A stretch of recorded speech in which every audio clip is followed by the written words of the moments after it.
Watchman నీ గారి మాటల్లో the faith rests in the word of the lord అని ఆయన ఒక స్టేట్మెంట్ ఇచ్చాడు.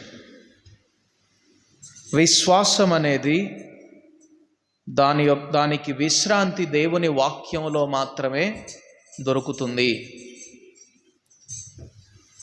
అని చెప్తూ ఆయన ఒక ఉపమానాన్ని చెప్పాడు. ఏమనంటే, ఒక సన్నని గోడ మీద సత్యము, దాని వెనుక విశ్వాసము, దాని వెనుక అనుభవం, ఈ మూడు నడుస్తున్నాయట. పరలోకానికి చేర్చేటటువంటి ఆ గోడ దాని మీద, అది చాలా ఇరుకైనటువంటి గోడ, దాని ముందుగా సత్యం నడుస్తూ ఉన్నది, దాని వెనుక విశ్వాసం నడుస్తూ ఉన్నది, విశ్వాసం వెనుక అనుభవం నడుస్తూ ఉన్నదట. ఈ విశ్వాసము సత్యం వైపు చూస్తూ నడుస్తున్నంతసేపు బాగానే నడిచిందట. ఆ గోడ మీద ముందుకు సాగుతూనే ఉందట. అయితే ఎప్పుడైతే ఈ విశ్వాసం వెనుకకు తిరిగి అనుభవాన్ని చూసిందో, అది గోడ మీద నుంచి కింద పడిపోయి తన్ను తాను మరణానికి అప్పగించుకున్నదట. ఫలితం ఏంటి అంటే, నిన్ను పరమపురికి చేర్చే విశ్వాసము నీవు సత్యం వైపు చూస్తూ ముందుకు సాగినప్పుడే అది పనిచేస్తుంది. నీ అనుభవంలోనికి లేక నీ అనుభవానికి, ఇతరులు నేర్పిన అనుభవాల వైపు విశ్వాసాన్ని ఎప్పుడైతే తిప్పుతావో, నీ విశ్వాసం అక్కడ ఆత్మహత్య చేసుకుంటుంది అన్నాడు వాచ్మెన్ నీ గారు. కాబట్టి విశ్వాసానికి నిజమైనటువంటి విశ్రాంతి సత్యములో ఉన్నది. సత్యం అంటే ఎవరు? క్రీస్తు యేసు. కాబట్టి మనం విశ్వాస సంబంధులమై ఈ భూమి మీద కొనసాగాలి అంటే మన అనుభవం వైపు లేక మన ఆత్మీయ జీవితం మనకు నేర్పిస్తున్నటువంటి అనుభవాల వైపు, పాఠాల వైపు కాక, నిత్య శాశ్వతమైనటువంటి సత్యం వైపు చూస్తూ ముందుకు సాగాలి అనేది వాచ్మెన్ నీ గారి యొక్క అభిప్రాయం. ఆయన అభిప్రాయంతో ఏకీభవిస్తున్నాను నేను కూడా. అవును, మనము సత్యం వైపు చూస్తూ ముందుకు సాగాలి. మన అనుభవాలు లేక ఇతరులు మనకు నేర్పించే అనుభవాలు, వీటికంటే కూడా స్థిరమైనది సత్యము, అనగా ఆయన వాక్యము. ఆయన వాక్యం వైపు చూస్తూ దానినే నమ్ముచు మనం ముందుకు సాగాలి. దీనికి ఒక భక్తుడు అంటాడు, నాలో మారు మనస్సు పొందాలనేటటువంటి ఆలోచన నా అంతట నాకు వచ్చింది కాదు, నేను రక్షింపబడడానికి నా యొక్క ప్రయత్నం కాదు. ఆ ఆలోచన నాలో మొదలుపెట్టింది ఆయన, అది నాలో నెరవేర్చడానికి శక్తినిచ్చింది ఆయన, నేను రక్షింపబడడానికి కారణమైంది ఆయన, నా రక్షణ స్థిరంగా నిలబడడానికి కారణమయ్యేది కూడా ఆయనే, కనుక ఇందులో నా భాగం ఏమీ లేదు అన్నాడు. అట్టివారు దేవుని కొరకు అంతం వరకు నమ్మకంగా ఉండగలరు. దేవుని వైపు చూస్తూ ప్రతి విషయానికి దేవునికే ఘనత ఆపాదిస్తూ ముందుకు సాగేవారు. కాబట్టి మనము సత్యం వైపు చూస్తూ ముందుకు సాగడం అనేది నేర్చుకుందాం. అది చాలా మనకు మేలు. సత్యం అనగా ఏమిటి? క్రీస్తు ప్రభువారు. ఆయన వైపు చూస్తూ ముందుకు సాగాలి. ఆయన వైపు చూచినప్పుడు మనము నేర్చుకోవలసినది, మనము కొనసాగించవలసినది, అంతం వరకు కాపాడుకొనవలసినది ఆయనలో ఉండినటువంటి లక్షణాన్ని, from his childhood to the cross, ఆయన బాల్య దినముల నుండి లేక ఆయన ఈ భూమి మీదకి వచ్చినప్పటి నుండి సిలువ ఎక్కేంత వరకు ఆయన చూపించిన విధానాన్ని మనం ధ్యానం చేయాలి. అది చూసి మనం నేర్చుకోగలిగితే, అదే మార్గంలో మనం నడవగలిగితే మనము కూడా యేసుక్రీస్తు వారి వలె జయించిన వారిమిగా దేవుని ఎదుట నిలవబడగలం. కాబట్టి యేసు ప్రభు వారి యొక్క జీవన విధానాన్ని మనం తెలుసుకోబోయే ముందు ఒక చిన్న ప్రశ్నను ఎదుర్కొందాం. ఒక జనరల్ నాలెడ్జ్, ఒక సాధారణమైనటువంటి పరిజ్ఞానం. మనందరం కూడా ప్రశ్న వేసుకోవచ్చు. నీకు ఇష్టమైనటువంటి రంగు ఏది అని అడిగితే ఎవరు కూడా తెలుపు రంగు అని చెప్పరు, దాదాపుగా చెప్పరు. ఎవరైనా చెప్పేవాళ్ళు ఉంటే దేవునికి స్తోత్రం, అటివారు కూడా ఉంటారు. కానీ ఎవరు కూడా తెలుపు రంగు చాలా నాకు ఇష్టమైనది అని ఎవరు చెప్పరు. మనం చూస్తే యేసు ప్రభు వారిని యోహాను శిష్యుడు పద్మాసు ద్వీపంలో చూసినప్పుడు ఆయన తల వెంట్రుకలు ఎలా ఉన్నాయి? తెల్లని ఉన్నిని పోలి ఉన్నాయి. ఒక చోట యెషయా గ్రంథములో, రండి మన వివాదం తీర్చుకుందాం, మీ పాపములు రక్తం వలె కెంపు వలె ఎర్రనివైనను వాటిని నేను హిమం వలె మార్చివేస్తాను, తెల్లగా చేస్తాను అన్నాడు. దేవునికి ఇష్టమైనది. తర్వాత పరలోక పట్టణంలో యోహాను శిష్యుడు చూస్తున్నటువంటి దర్శన భాగంలో కూడా ఆయన సింహాసనం ఎటువంటి సింహాసనము? ధవళ సింహాసనం, తెల్లగా ప్రకాశించే సింహాసనం. చూడండి, రంగులన్నీ కూడా యేసయ్య సృష్టించాడు, దేవుడే సృష్టించాడు. కానీ తెలుపుకు ఒక ప్రాధాన్యతను దేవుడు ఇస్తా ఉన్నాడు. ఏంటంటే, దాన్నే పౌలు భక్తుడు ఆత్మీయ భాషలో రాశాడు. చూద్దాం ఒకసారి. కొరింథీయులకు రాసినటువంటి 2వ పత్రిక 11వ అధ్యాయం 3వ వచనం చూద్దాం. సర్పము తన కుయుక్తి చేత హవ్వను మోసపరచినట్లు మీ మనస్సులను చెరుపబడి క్రీస్తు ఎడలనున్న సరళత నుండి పవిత్రత నుండి ఎట్లైనను తొలగిపోవునేమో అని భయపడుచున్నాను. ఏమంటున్నాడంటే, క్రీస్తు ఎడలనున్న సరళత. నేను ఇంగ్లీష్ బైబిల్లో క్రీస్తు సరళత అని ఉంటుంది.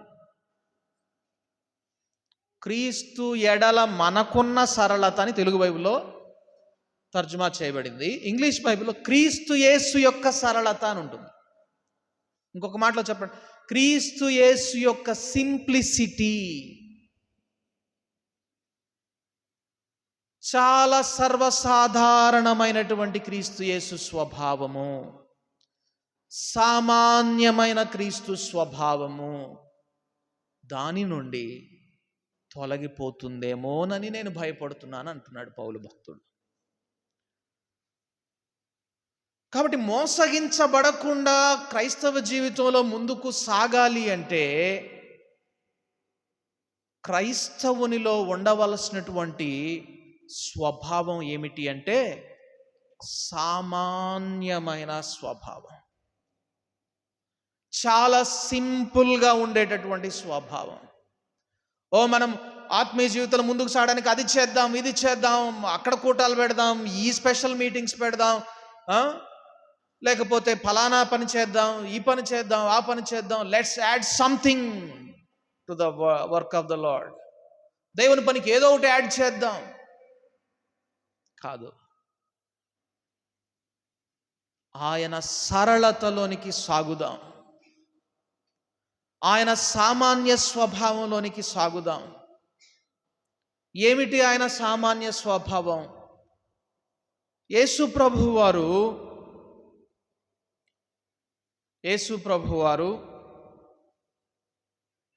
ఈ భూమి మీదకి వచ్చినప్పుడు లూకాసు వార్త 2వ అధ్యాయాన్ని ఒకసారి మనం చూస్తే, లూకాసు వార్త 2వ అధ్యాయానికి మనం ఒకసారి వెళదాం. ఇక్కడ యేసు ప్రభు వారు పుట్టినప్పుడు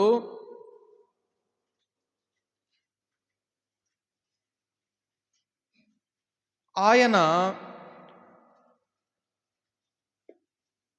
12వ వచనం,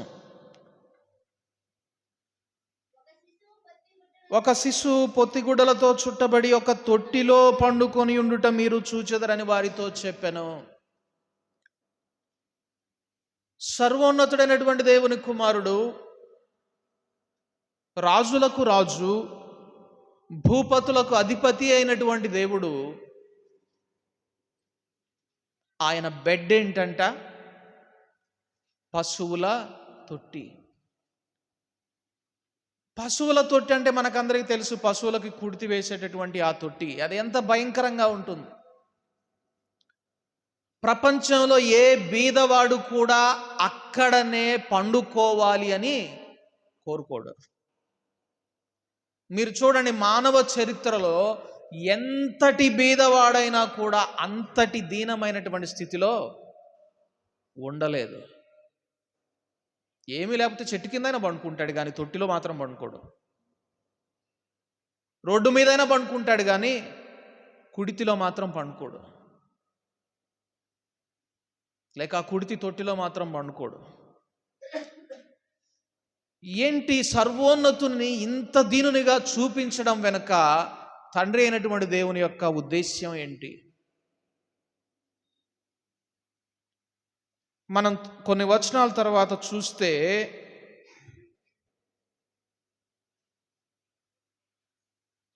25వ వచనం, యెరూషలేమునందు సుమయోను అను ఒక మనుష్యుడుండెను. అతడు నీతిమంతుడును భక్తిపరుడునయ్యుండి ఇశ్రాయేలు యొక్క ఆదరణ కొరకు కనిపెట్టువాడు. పరిశుద్ధాత్మ అతని మీద ఉండెను. అతడు ప్రభు యొక్క క్రీస్తును చూడక మునుపు మరణము పొందడని అతనికి పరిశుద్ధాత్మ చేత బయలుపరచబడి ఉండెను. ఆత్మవశుడై అతడు దేవాలయంలోనికి వచ్చెను. అంతటా ధర్మశాస్త్ర పద్ధతి చొప్పున ఆయన విషయమై జరిగించుటకు తల్లిదండ్రులు శిశువైన యేసును దేవాలయంలోనికి తీసుకుని వచ్చినప్పుడు అతడు తన చేతులలో ఆయనను ఎత్తుకుని దేవునిని స్తుతించుచు ఇట్లనే. ఇక్కడ చూడండి, ధర్మశాస్త్ర పద్ధతి చొప్పున 8వ దినాన ఆయనకు సున్నతి చేశారు. 40వ దినమున ఆయన తల్లి అయినటువంటి మరియా శుద్ధీకరణాచారం ప్రకారంగా యెరూషలేము దేవాలయానికి తీసుకొని రాబడడం జరిగింది. ఇక్కడ గమనించండి, శుద్ధి ఇక్కడ యేసయ్యకు కాదు, మరియకు అవసరమై ఉన్నది. అది ధర్మశాస్త్ర పద్ధతి. అది మనం లేవియ కాండంలో చూస్తాం. లేవియ కాండము 12వ అధ్యాయంలో 2 నుండి 8 వచనాల్లో మనం అక్కడ చూస్తాం. ఒక స్త్రీకి మగపిల్ల సంతానమైన ఎడల ఆమె తను కడగా ఉండు దినముల వరకు పరిశుద్ధ స్థలమును సమీపించకూడదు. 40 దినములు మగపిల్ల అయితే 40 దినములు ఆమె ఆ పరిశుద్ధ స్థలంలోనికి ప్రవేశించకూడదు. కాబట్టి ఆ 40వ దినమున యెరూషలేమునకు మరియా వచ్చింది. ఎవరైనా మగపిల్లను కనినప్పుడు ఆ 40 దినములు తీరిన తర్వాత ఆ పాప పరిహారార్థ బలి, దహన బలి అర్పించి శుద్ధి చేయబడడానికి దేవుని సన్నిధికి రావాలి. అట్లు వారికి సంబంధించినటువంటి ఆ దోషము నుండి విమోచన వారికి కలుగుతుందనేది ధర్మశాస్త్ర పద్ధతి. ఆ ప్రకారంగానే 40వ దినమున మరియా యేసు ప్రభువును తీసుకొని, ఆయన చిన్న బాలునిగా ఉన్నాడు గనుక తీసుకొని యెరూషలేము దేవాలయానికి రావడం జరిగింది. ఒకసారి మనం ఇక్కడ లేవియా కాండము 12వ అధ్యాయము చూద్దాం. లేవియా కాండము 12వ అధ్యాయంలో ఇక్కడ నేను త్వరగా చదవడానికి ప్రయత్నం మరియు యెహోవా మోషేకు ఇలాగు సెలవిచ్చెను, నీవు ఇశ్రాయేలీయులతో ఇట్లనుము, ఒక స్త్రీ గర్భవతి అయి మగపిల్లను కనిన ఎడల ఆమె 7 దినములు పురిటాలై ఉండవలను. ఆమె తాను ముట్టుదై కడగానుండు దినముల లెక్కను బట్టి పురిటాలై ఉండవలను. 8వ దినమున బిడ్డకు సున్నతి చేయింపవలను. ఆమె తన రక్తశుద్ధి కొరకు 33 దినముల నుండి తన రక్తశుద్ధి దినములు సంపూర్ణమగు వరకు ఆమె పరిశుద్ధమైన దేనినైనను ముట్టకూడదు, పరిశుద్ధ స్థలములో ప్రవేశింపకూడదు. ఆమె ఆడుపిల్లను కనిన ఎడల ఆమె తాను కడగా ఉండునప్పటి వల్ల 2 వారములు పురిటాలై ఉండవలను. ఆమె తన రక్తశుద్ధి కొరకు 66 దినములు కడగా ఉండవలను. కుమారుని కొరకే గాని కుమార్తె కొరకే గాని ఆమె శుద్ధి దినములు సంపూర్తి అయిన తరువాత ఆమె దహన బలిగా 1 ఏడాది గొర్రె పిల్లను, పాప పరిహారార్థ బలిగా 1 పావురపు పిల్లనైనను, తెల్ల గొవ్వనైనను ప్రత్యక్షపు గుడారము యొక్క ద్వారమునకు యాజకుని యొద్దకు తీసుకొని రావాలను. ఏం తీసుకొని రావాలి? దహన బలిగా 1 ఏడాది వయసు ఉండినటువంటి గొర్రె పిల్లను తీసుకొని రావాలి. పాప పరిహారార్థ బలిగా 1 పావురపు పిల్లనైనా తెల్ల గొవ్వనైనా తీసుకొని రావాలి. శుద్ధీకరణాచారం ఇది. యేసు ప్రభు వారు కూడా యూదులలో జన్మించిన వాడు గనుక ఆయన తల్లి అయినటువంటి మరియా ఈ ఆచారం జరిగించాల్సి వచ్చింది. అయితే ఇక్కడ ప్రత్యేకంగా 8వ వచనాన్ని మనం ఒకసారి చూద్దాం. ఆమె గొర్రె పిల్లను తేజాలని ఎడల, అంటే గొర్రె పిల్లను తీసుకొచ్చేటటువంటి సత్తా కానీ శక్తి కానీ ఆ తల్లికి లేని ఎడల, ఆమె అంత బీదరాలైన ఎడల ఏం చేయాలి? 2 తెల్ల గువ్వలనైనను 2 పావురపు పిల్లలనైనను దహన బలిగా 1 దానిని, పాప పరిహారార్థ బలిగా 1 దానిని తీసుకొని రావలెను. చూడండి, సాక్షాత్తు యేసు ప్రభు వారి విషయంలో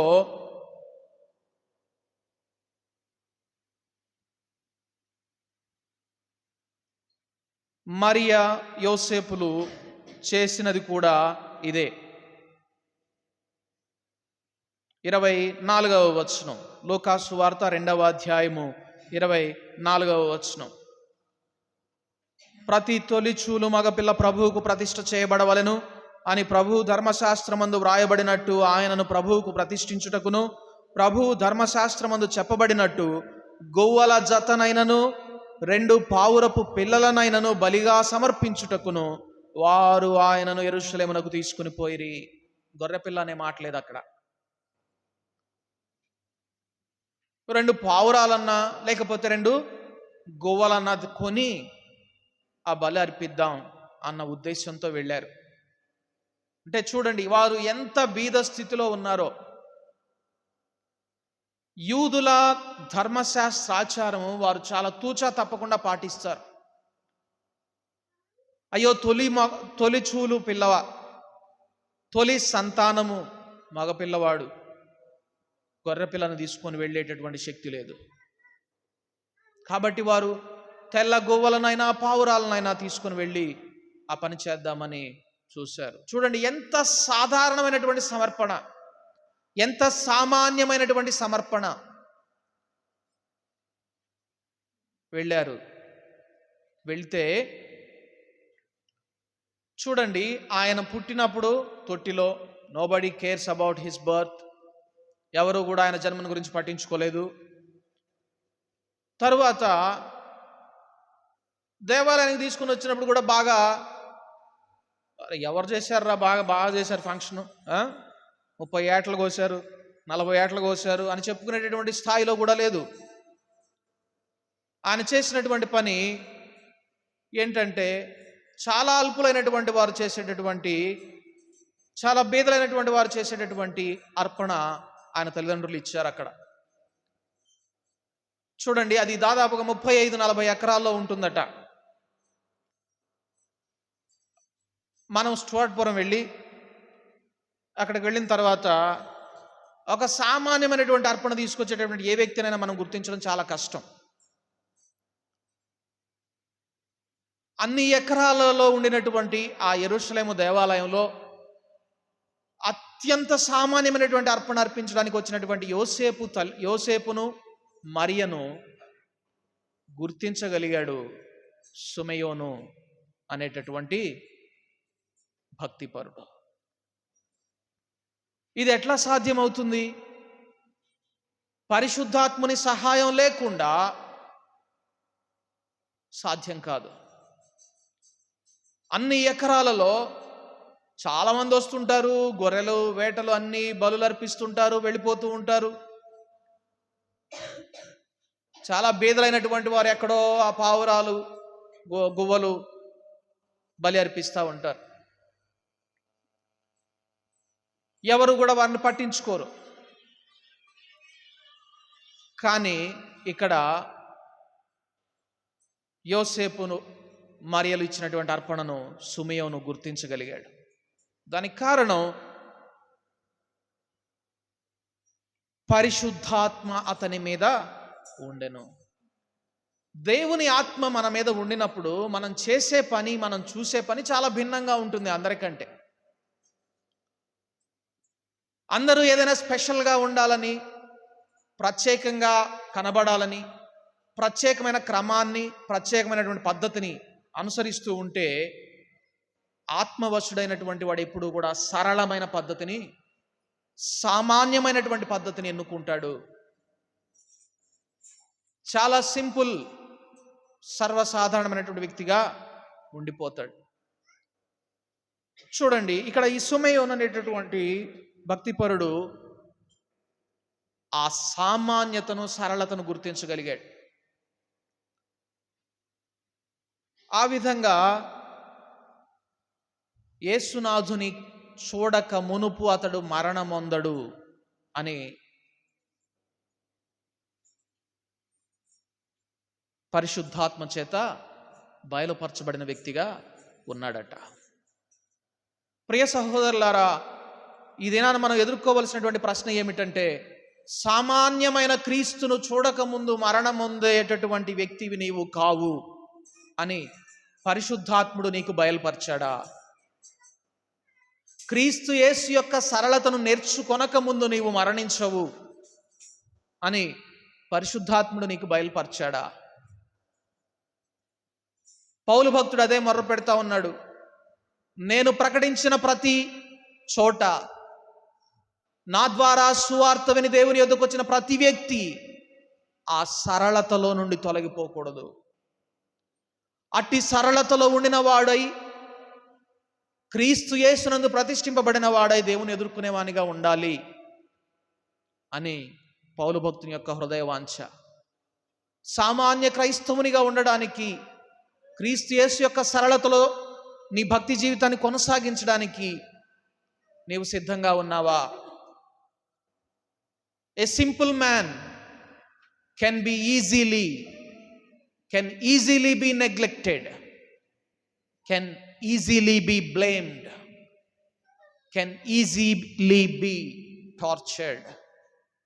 ఒక సామాన్యమైనటువంటి వ్యక్తి సులభంగా నిర్లక్ష్యపరచబడతాడు, సులభంగా నిందించబడతాడు, సులభంగా ద్వేషించబడతాడు, సులభంగా హింసించబడతాడు. ఇవి మీ జీవితాల్లో ఉన్నాయా? నిష్కారణంగా ఊరికే నేనే కనపడతాను, చాలా ఊరికి తేలికగా అయిపోయాను నేను అనేటటువంటి స్థితి ఎప్పుడైనా ఎదురయ్యిందా? If so, you are in the right path.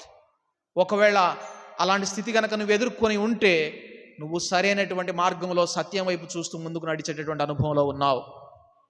లేనట్లయితే, ఆ సందర్భాన్ని బట్టి అసహ్యించుకుంటూ సణుక్కుంటూ ఉన్నావంటే, నువ్వేం చేస్తున్నావంటే, ఇందాక మనం చెప్పినటువంటి విశ్వాసం ఏం చేసింది? వెనుకకు తిరిగి తన అనుభవాన్ని చూసుకుంది. ఫలితంగా విశ్వాసం ఆత్మహత్య చేసుకుందట. వాచ్మన్ నీ మాటల్లో. అదే జీవితాల్లో క్రైస్తవులు ఉంటున్నారా? మనం ఉంటున్నామా? క్రీస్తు యేసు యొక్క సరళత నుండి మనం తొలగిపోయే వారిగా ఉండకూడదు అనేది దేవుని యొక్క హృదయాభిలాష.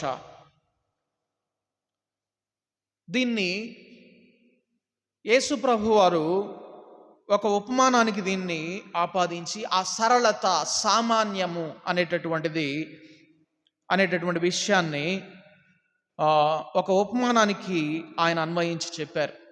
మత్తయి సువార్త 24వ అధ్యాయం, మత్తయి సువార్త 24వ అధ్యాయం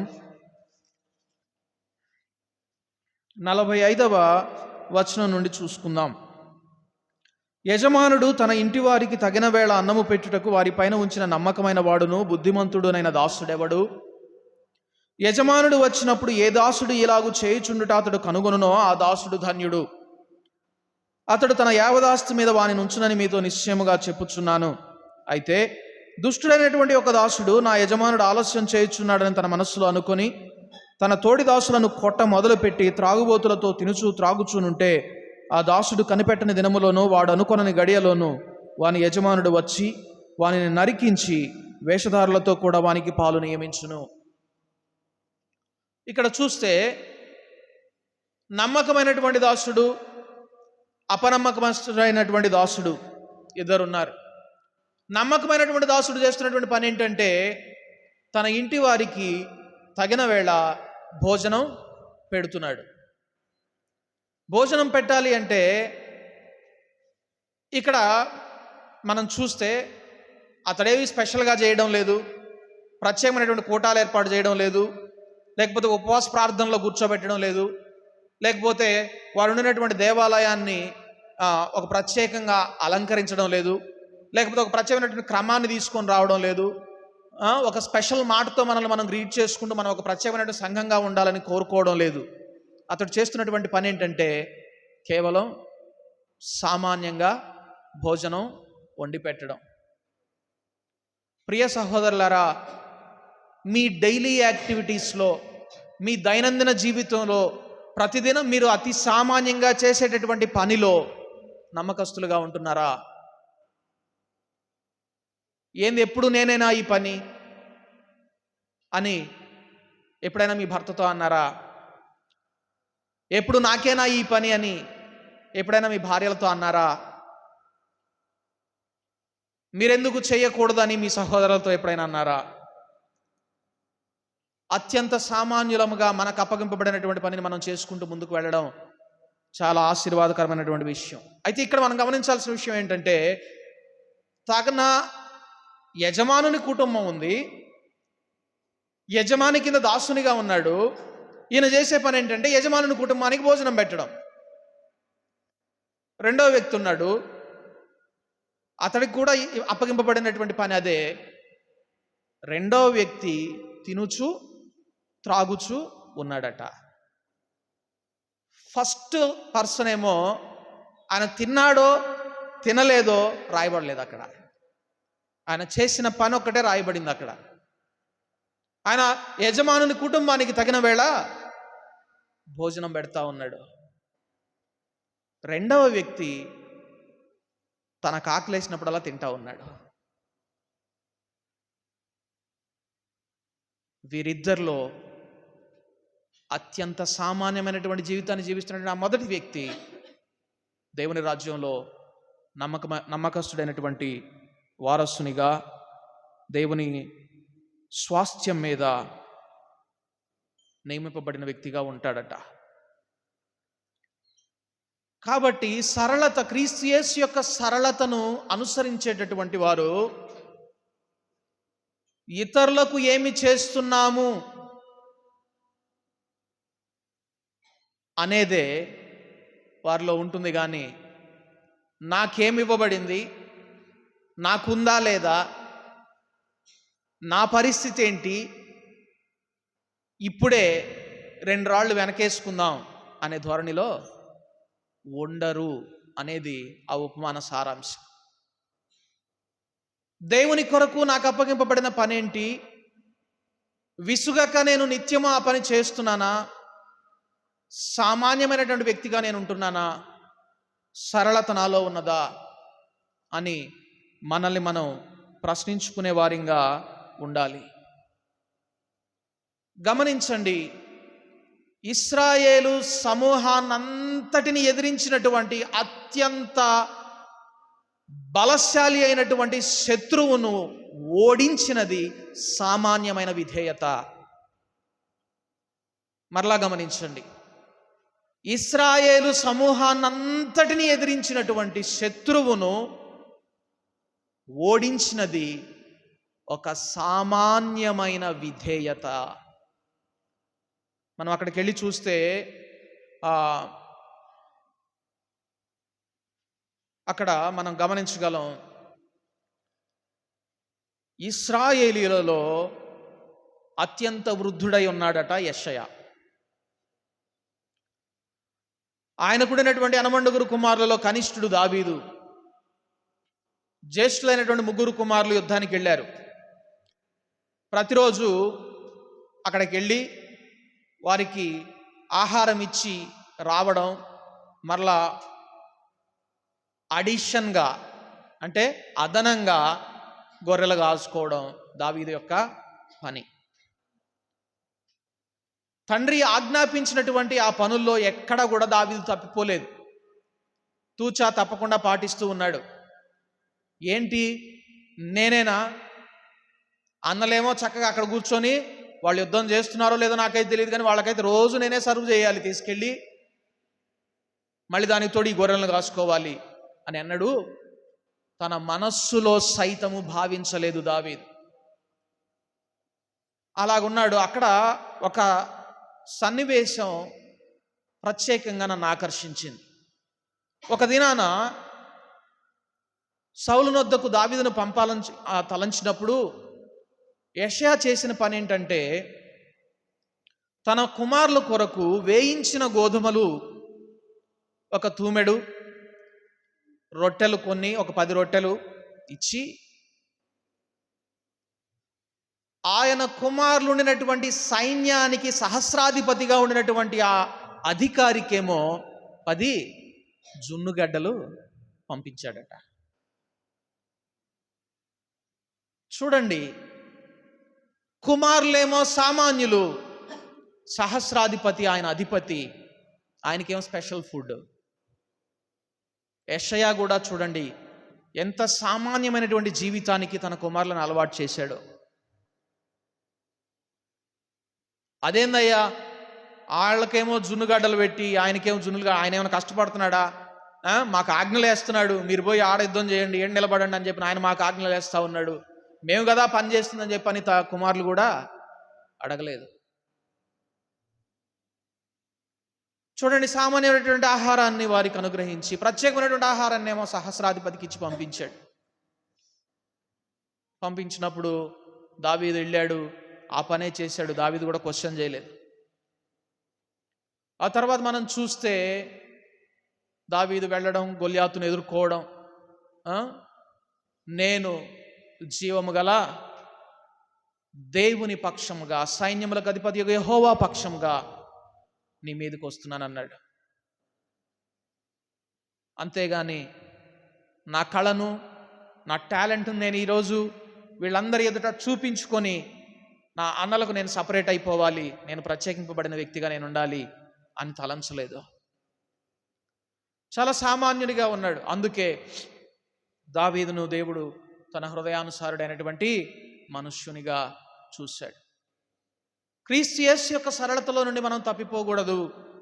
మనము అత్యంత సామాన్యులముగా దేవుడు మనకి అప్పగించినటువంటి పనిని చక్కగా నెరవేర్చే వారిగా మనం ఉండాలి. ఆయన ఎప్పుడైతే ఏ విషయాలు అయితే తగ్గించుకున్నాడో ప్రతి విషయంలో ఆయన తను తగ్గించుకున్నాడు. ఆయన ఈ భూమి మీదకి వచ్చినప్పుడు ప్రత్యేకమైనటువంటి పుట్టుక గుర్తింపు లేదు. అర్పణ అర్పించడానికి దేవాలయానికి వెళ్ళినప్పుడు ప్రత్యేకంగా అర్పించింది లేదు. జీవించింది కూడా ఒక ప్రత్యేకమైనటువంటి లైఫ్ స్టైల్ ఏం కాదు, చాలా సామాన్యమైనటువంటి జీవితం. యట్ అయినప్పటికీ ఈ భూమిని తలక్రిందులు చేసేటటువంటి వ్యక్తిగా ఆయన మార్చబడగలిగాడు. క్రైస్తవులమైనటువంటి మనము కూడా ఆ మార్గంలో నడిస్తే దేవుడు మనకు కూడా అట్టి భాగ్యాన్ని ఇస్తానని వాగ్దానం చేస్తూ ఉన్నాడు. అత్యంత సామాన్యమైనటువంటి విషయం, అత్యంత సరళమైనటువంటి క్రీస్తు యేసు యొక్క స్వభావం ఏమిటి? దానిలో నుండి మనం తొలగిపోతున్నామా? ఒకవేళ ఆ సరళతలో ఉంటే మనం ఎలాగుంటాం? ఒక చిన్న వాక్యాన్ని చూసి ముగించేద్దాం. చూద్దాం. కీర్తన గ్రంథము 133వ అధ్యాయం. కీర్తన గ్రంథము 133వ అధ్యాయం.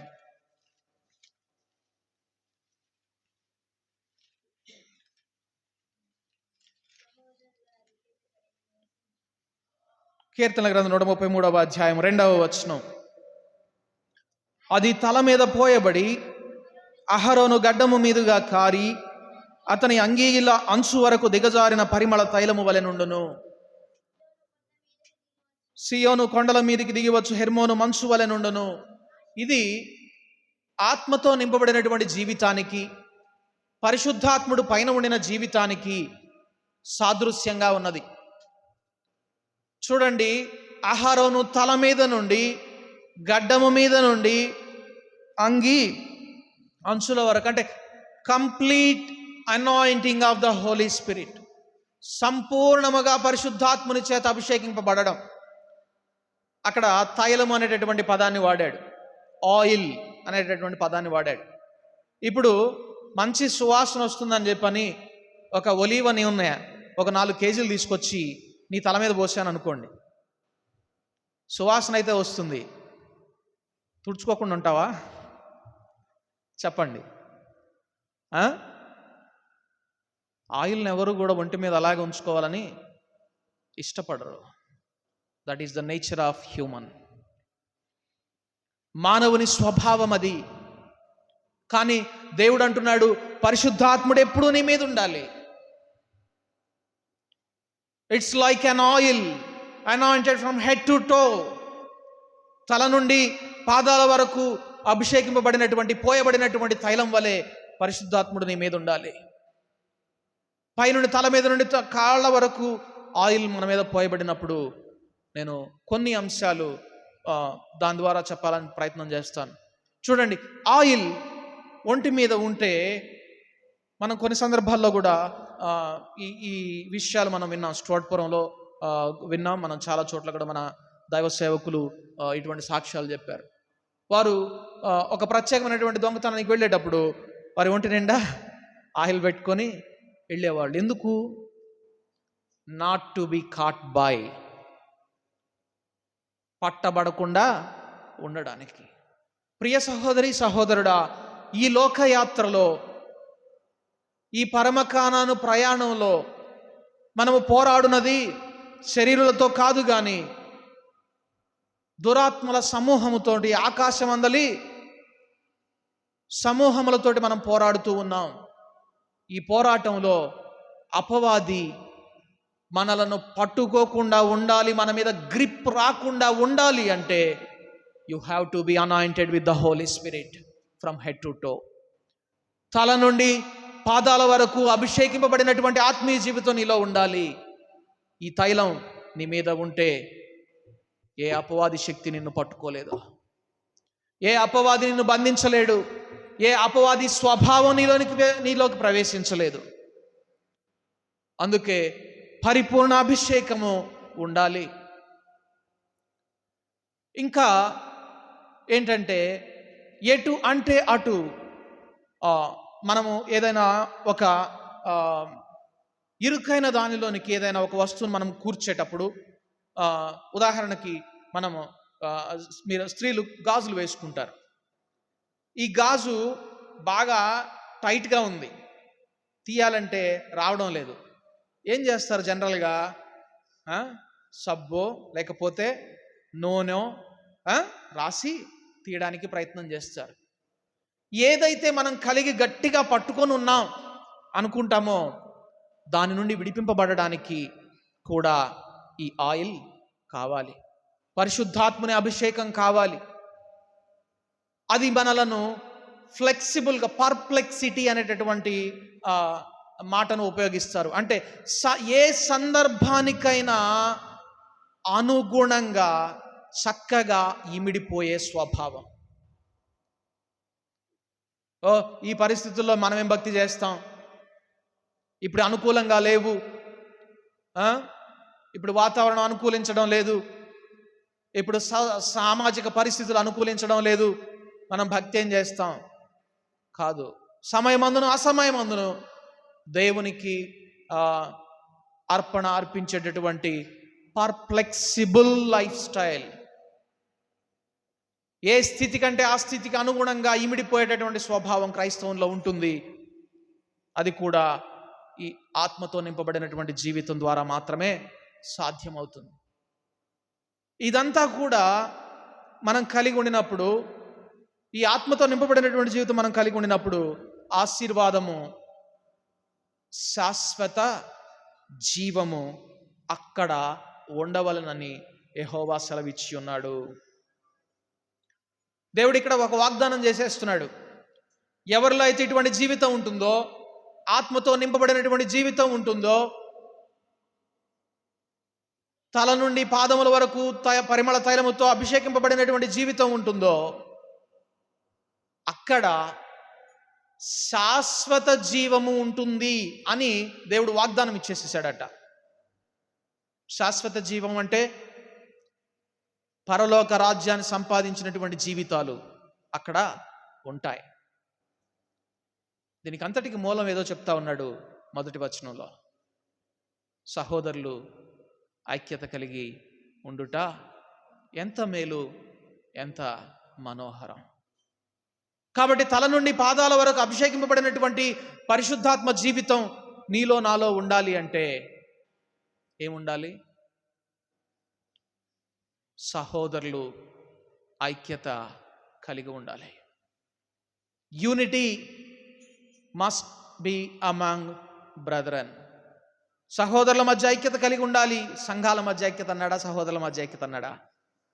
సంఘంలో ఐక్యత అన్నాడా? సహోదరుల మధ్య ఐక్యత అన్నాడా? క్రీస్తు రక్తము చేత కొనబడినటువంటి ప్రతి వ్యక్తి ఏ సంఘంలో ఉన్న అతడు నీకు సహోదరుడా కాడా? మరి ఆ సహోదరునితో నీకు ఐక్యత ఉన్నదా? నీవు ఒక సంఘంలో ఉండి ఇంకొక సంఘంలో ఉండినటువంటి వ్యక్తిని నువ్వు ద్వేషిస్తున్నావా? ఏం పద్ధతి మీ పద్ధతి? ఏం ఆచారం మీ ఆచారం? ఏం భక్తి మీ భక్తి అని తృణీకరిస్తున్నావా? అభిషేకాన్ని పోగొట్టుకుంటాం, ఆత్మ నింపుదలను పోగొట్టుకుంటాం. సహోదరులు ఐక్యత కలిగి ఉండాలి. క్రీస్తు రక్తము చేత కొనబడిన ప్రతి వ్యక్తి కూడా మనకు సహోదరుడే. ఐక్యంగా దేవునితో ముందుకు సాగడానికి సిద్ధమైనటువంటి మనసు కలిగిన వారిగా మనం ఉండాలి. అటి కృప దేవుడు మనకందరికి అనుగ్రహించునుగాక. ప్రార్థన చేసుకుందాం. పరిశుద్ధుడా మా తండ్రి, మీకు వందనాలు, స్తుతులు, స్తోత్రాలు ప్రభువా. క్రీస్తు యేసు యొక్క సరళత నుండి తప్పిపోవునట్లుగా మీరు మోసగించబడతారేమోనని నేను భయపడుచున్నాను అని పౌలు భక్తుడు అన్నాడు ప్రభువా. నిజమే, క్రీస్తు యేసు యొక్క సరళత సహోదరుల మధ్య ఐక్యతలో కనబడుతుంది. అవును ప్రభువా, నీ వైపు చూచినప్పుడు నిజమే, నిన్ను గౌరవించని ప్రేమించని సహోదరుల మధ్య నీవు ఉన్నావు. ఆయన సహోదరులు సైతం ఆయనను నమ్మలేదు అనేటటువంటి వాక్యాన్ని మేము చూస్తూ ఉన్నాం. అయినా ఎన్నడూ నువ్వు సహోదరులతో విభేదించిన వానిగా, వివాదం కొని తెచ్చుకున్న వ్యక్తిగా లేవు ప్రభువా. నీవు పరమ తండ్రిని సంతోషపెట్టావు, సరళమైన జీవితాన్ని జీవించినావు, సామాన్యమైన అర్పణను అర్పించినావు. ఈ దినాన మేము కూడా ప్రత్యేకమైనటువంటి అర్పణ అర్పించలేము ప్రభువా. మేమెవరం కూడా ప్రత్యేకమైనటువంటి వారం కాము. మేము అత్యంత సామాన్యులము ప్రభువా. మేము ఈ సరళత నుండి ఎన్నడూ తొలగిపోనివ్వద్దు. మాకు ఒక ప్రత్యేకమైనటువంటి గుర్తింపు వద్దు ప్రభువా. క్రీస్తే మా గుర్తింపు, సత్యమే మా గురి. వాక్యం వైపు చూస్తూ ముందుకు సాగే వారిగా మేము ఉండాలని కోరుకుంటూ ఉన్నాం ప్రభువా. మీరు కనికరించండి. మా అనుభవాల వైపు, మా విశ్వాస జీవితపు జయాల వైపు మేము ఎన్నడూ చూడనివ్వద్దు ప్రభువా. విశ్వాసమునకు కర్త అయినటువంటి నీ వైపు మాత్రమే చూస్తూ ముందుకు సాగే వారిగా మమ్మలను చేయండి. మా విశ్వాసం ఎన్నడూ కూడా నశించిపోకూడదు ప్రభువా. మా విశ్వాసానికి విశ్రాంతి నీలో మాత్రమే. మాకందరికీ అటు జీవితాన్ని మీరు అనుగ్రహించండి. మా ప్రార్థన ఆలకించమని యేసు నామమున ప్రార్థించి అడిగి వేడుకుంటున్నాము తండ్రి. ఆమేన్.